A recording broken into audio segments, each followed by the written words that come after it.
Orang tua ini terkejut.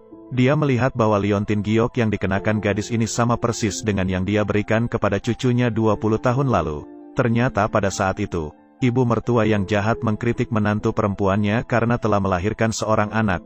Jadi dia menjual bayinya yang baru lahir seharga puluhan ribu yuan kepada pedagang manusia. Namun saat menantu perempuannya mengetahui hal itu, semuanya sudah terlambat. Waktu berlalu begitu cepat. 20 tahun berlalu. Ibu dan kakek gadis itu tidak pernah menyerah mencari keturunan mereka. Namun sudah lama sekali mencari, dan mereka masih belum menemukan keberadaan gadis itu.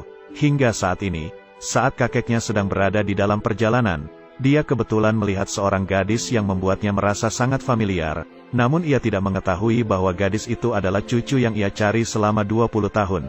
Ternyata anak yang dibeli oleh para pelaku perdagangan manusia tahun itu, bukanlah cucunya, karena mereka tidak sengaja mengambil anak yang salah. Hal itu menyebabkan gadis itu dibawa pulang untuk dibesarkan oleh pasangan lain, dan baru beberapa saat yang lalu, keluarga yang merawatnya telah menemukan putri kandungnya. "Ibu, jangan panggil aku ibu lagi. Aku bukan ibumu." "Apa yang terjadi? Bacalah sendiri, mengapa hal ini bisa terjadi?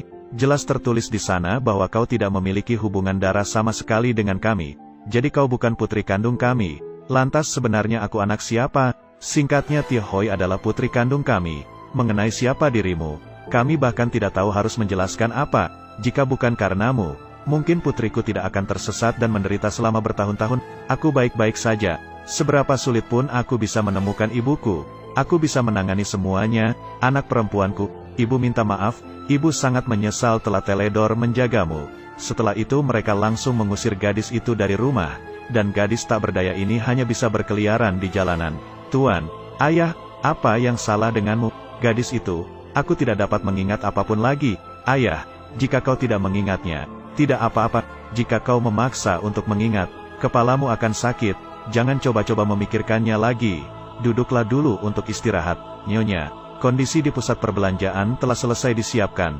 "Baiklah kalau begitu, sekarang sepertinya kondisi penyakit ayahku semakin parah. Biarkan dia istirahat dulu, hasil tesnya sudah keluar. Dia benar-benar menderita penyakit demensia. Din Kiet, kau tunggu di sini dan jaga orang tuaku. Dan yang lain ikuti aku. Ayah, istirahatlah dengan nyaman, ayo pergi. Selamat datang para tamu. Kudengar dia adalah wanita muda dari keluarga terkenal bukan?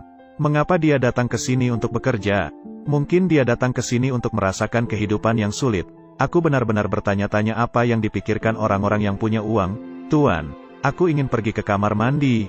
Jadi bisakah kau menungguku di sini sebentar?" "Pergi saja." "Baiklah, Tilan, cucuku, kemana perginya kakek? Ini akan menjadi masalah besar bagiku." "Pak Tua, kau pergi ke tempat yang salah. Aku mencari Tilan. Tidak ada Tilan di sini. Cepat keluar. Aku ingin mencari Tilan. Tidak ada Tilan yang kau cari di sini. Cepat keluar. Berhenti." Semua aturan tertulis di buku pegangan karyawan. Setiap orang yang datang ke sini adalah tamu kita. Jadi kita tidak bisa mengusir mereka. "Tilan, jika kau tidak ingin menyambutnya, serahkan saja kepadaku." Sepertinya wanita itu mempunyai masalah dengan pikirannya.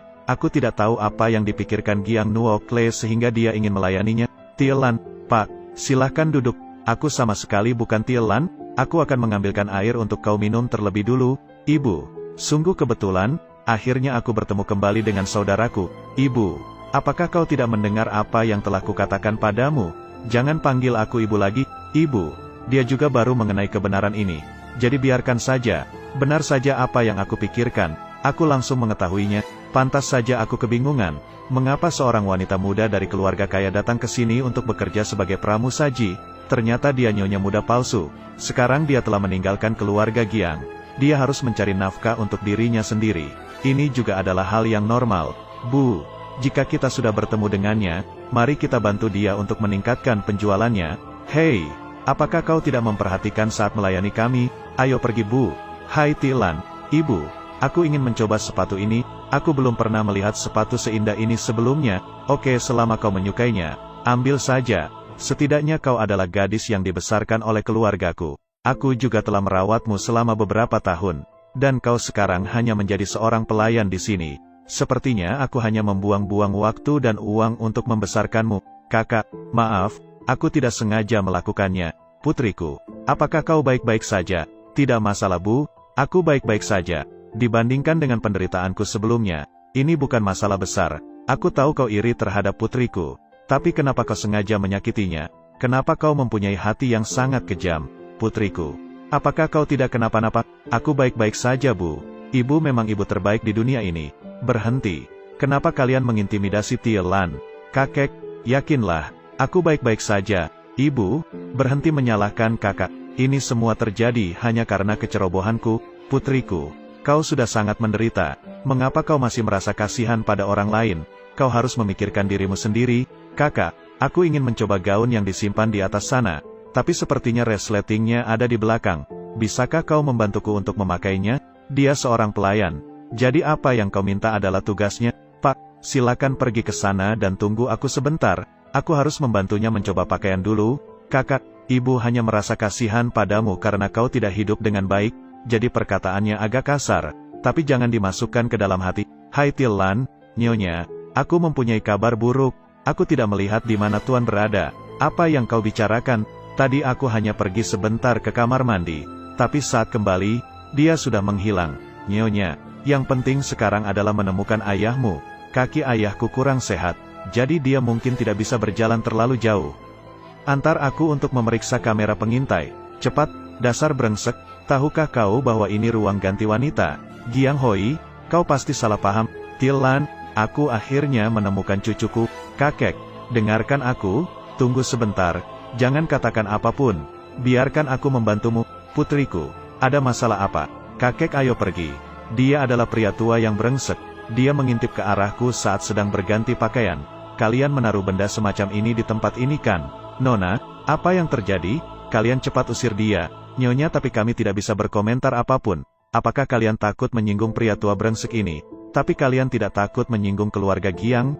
Baiklah, aku akan melakukannya sekarang juga. Tunggu, aku bisa bersaksi untuknya. Karena begitu kakek itu masuk, aku membantunya menutup resleting dan dia selesai berpakaian. Jadi dia tidak melihat apapun. Bu, kau mengenalku, dan aku tidak pernah berbohong.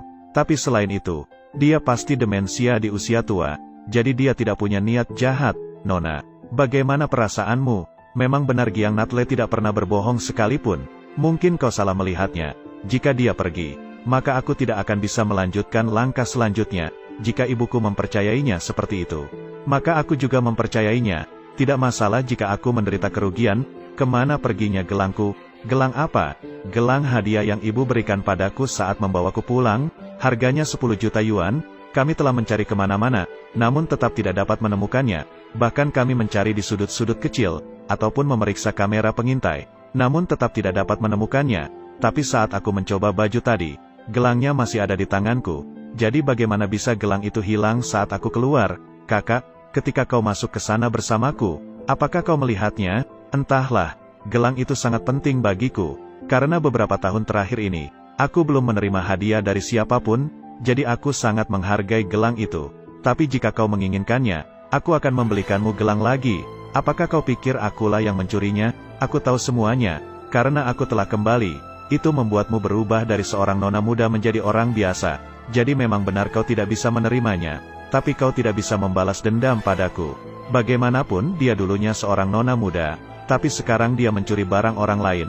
Kau bukan orang jahat, bukan, manajer. Mengapa ada orang seperti itu di tokomu? Membiarkannya bekerja di sini adalah suatu kerugian. Aku tidak mencuri apapun.